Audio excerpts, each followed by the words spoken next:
It's time now for another edition of the Pigskin Preview, and this is always fun when you get to talk to a guy like this that's had a great last year. We're talking with Mike Lalor, the head football coach at Stillman Valley. His team won an exciting Class 3A state final when they beat St. Joe Ogden 43-41, and that one had to get your heart beating that game, Coach.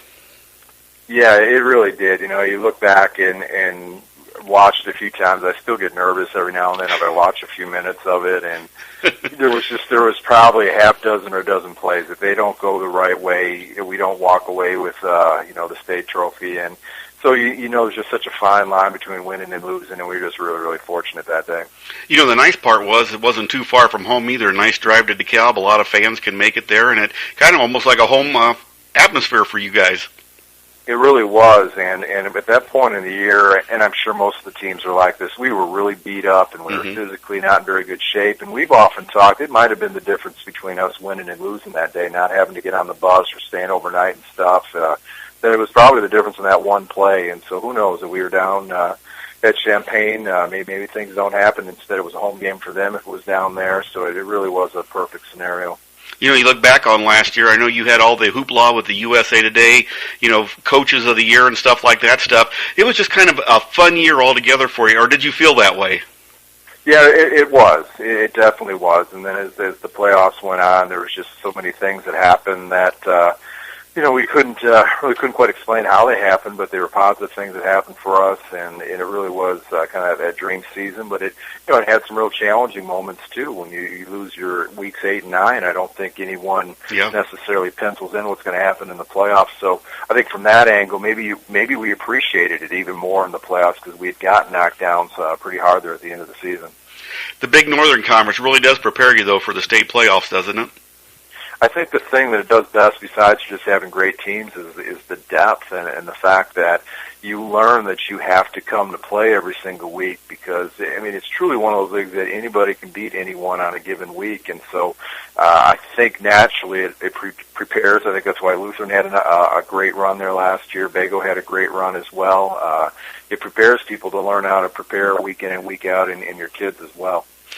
Let's take a look at that. Now you know that that year's all done. We got to start over again, and I guess that's why you're in the coaching part of it. How do things look so far? You're getting this is the week off that you have with the kids, but how are you looking at the start of the season so far? You know, honestly, I don't know if you ever really know. You know, I think that we have an opportunity to have a solid club, and we have an opportunity, particularly in this conference, to really have a challenge out of us as well with who we're playing week in and week out, and so.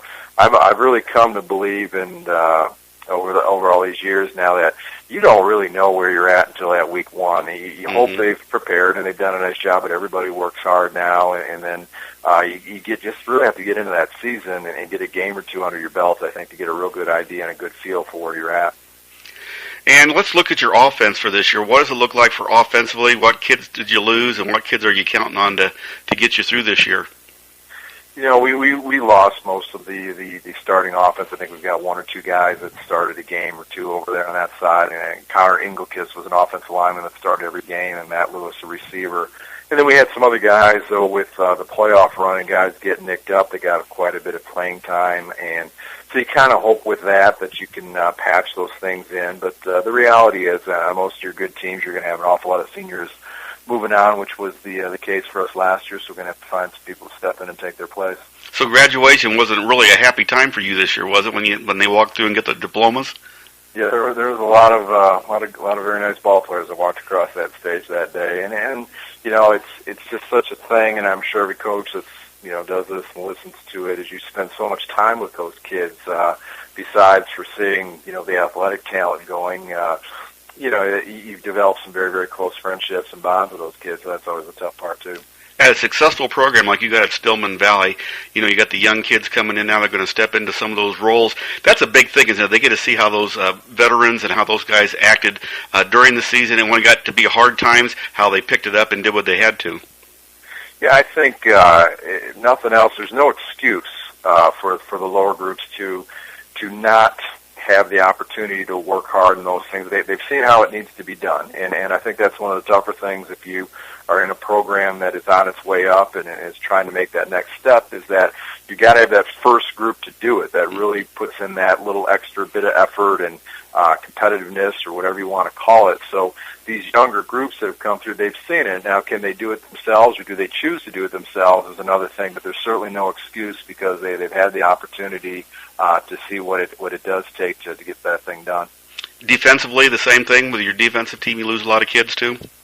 Yeah, more or less the same thing. A handful of starters back, but as a whole, we lost most of the front. A linebacker or two that played quite a bit in Parker Medine and Mark Stokes, and had Seth Ambrose and played quite a bit in the defensive backfield. So the same type of situation. Probably 3 or 4 kids that got to play along with Marcus Bauer up front. So, you hope you can kind of build around those kids, and at the same time, a few kids subbed in a little bit here and there and so on, and so it's just, time for that next group to have to step up to the plate a little bit. You've been doing this for a long time. Is this going to be one of those years when the coaching has to really come out, all your assistants, and you guys have to figure out what you want to do and put together, so it's going to be a little bit more of a challenge than it has last year?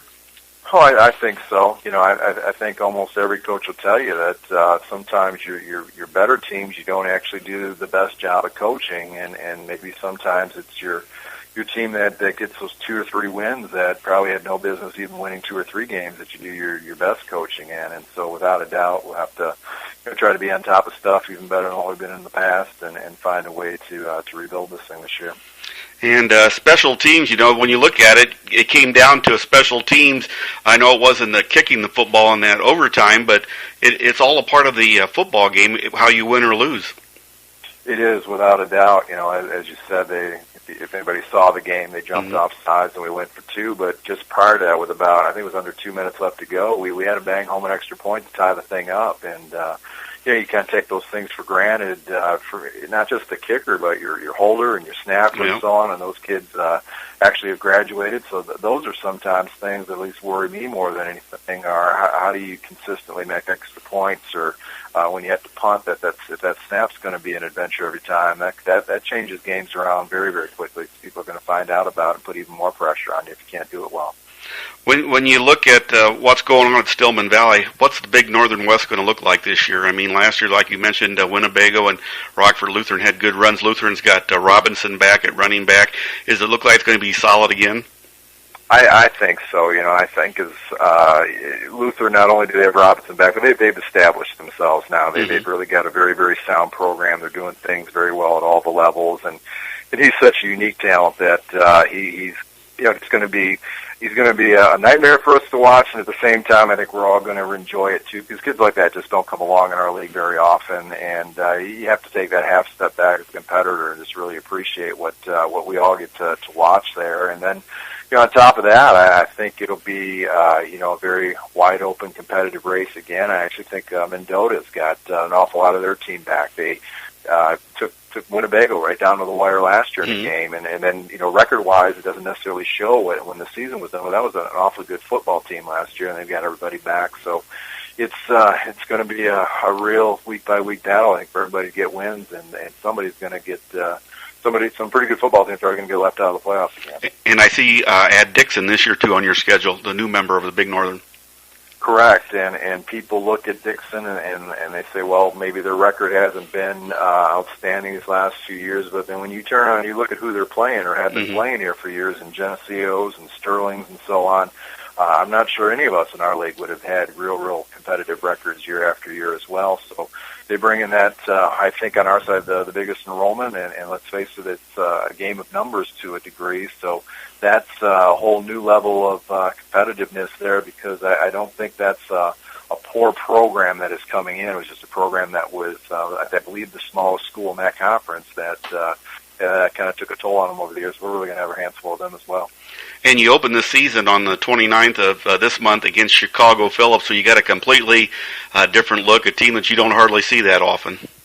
Yeah, it's an interesting deal. We were able to see a little bit through a couple connections that we had them on the schedule last year, and didn't really know anything about them. We were scrambling to get a game. It was kind of a challenge, and they were as well. And we probably should have known that was a tip-off. And if finally get the roster, we see they got 9 or 10, I think, starters on both sides of the ball back. And I just saw an article the other day that they're predicted to possibly win the whole Chicago Public League. So we may have gotten ourselves into a little bit of a situation there. But at any rate, though, we are going to know where we are very, very quickly and early on. And I think that allows you to keep your kids very focused during the two-a-days. And great competition only makes you better. If we can find a way to get those 5 wins and get in the playoffs, I think you can look back at a game like that and say that was probably a really good thing to have opened the season with. And I know it's not going to happen for a couple more years, but a lot of those eastern schools in the Big Northern are going to be leaving, and it could cause some scheduling things. So you may have to be looking for teams. You think that's going to make it tough with a program like you to get some non-conference games because of the way you played over the last few years? It's been a little bit of a challenge, and I know there's different scenarios about. I think it really all comes down to how many teams are ultimately going to be left, because even there are some teams that have left, and we're hearing other teams are wavering a little bit and so on. So there will be some sort of Big Northern left, and I'm a little bit in the minority, I guess. I enjoy playing somebody else outside of our conference. I know some like to cross everybody over, but I think even when we have lost, and we've had it handed to us a few times with some of the teams we've had to line up and play, and part of that's been due to we can't get people our size off and play us. But in the end, it's really made us better. And it isn't just to say that varsity, but your freshmen had to play them, and your sophomores had to play them too. And that just, it forces you to get better. You either get better or you're going to get knocked down even harder. And I think it's also just kind of enjoyable just to go somewhere different that you got to find them on the map and what are they like, and you kind of got to coach on the fly that game when you play them because you don't have much video or anything on them. And so I've enjoyed it, and I think it'll really just come down to mathematics as to how many teams are left. If we end up in a 10-team league, then because of no-brainer, just they have all conference games. Before I let you go, if I talk to you at the end of the year, what's going to be a successful season for Stillman Valley with all the changes and the new kids and all that stuff? What are some of the goals that you hope that you can accomplish this year? Well, I think first and foremost, we always just hope we can find a way to get in the playoffs. In this league, if you can find a way to get in the playoffs, then you've probably got a pretty solid team. And we always feel like we can line up with an awful lot of people. In our case, if we're in 3A or 4A, that we can play with regardless of what their records are. So we hope that is the case. And, I think the other thing that you just hope is that you can, and I really hope this for all the teams, that you can get through the season fairly injury-free. These kids only get to play high school football once, and you just like to see, whatever happens, happens. But if you can get through the year and you didn't have several kids out the entire year, and I mean that for all the teams, then whatever happens, happens. You played with a full deck, and whatever ended up playing out, plays out. But I think we all know in high school ball, and I suppose it's the same in college approach, you lose a couple of your top kids, it's going to change your season dramatically. So we kind of hope those couple things take place, and we'll feel like we're in a pretty good position. Well, thanks, Coach, for taking time today, and good luck as you get ready to defend that Class 3A title. All right, well, thank you, and thanks for having us on and all the coverage you guys give us. You guys are outstanding. Thank you. We've been talking with Mike Lalor, the head football coach at Stillman Valley. This is Dave Schmidt, StatelineSportsHub.com.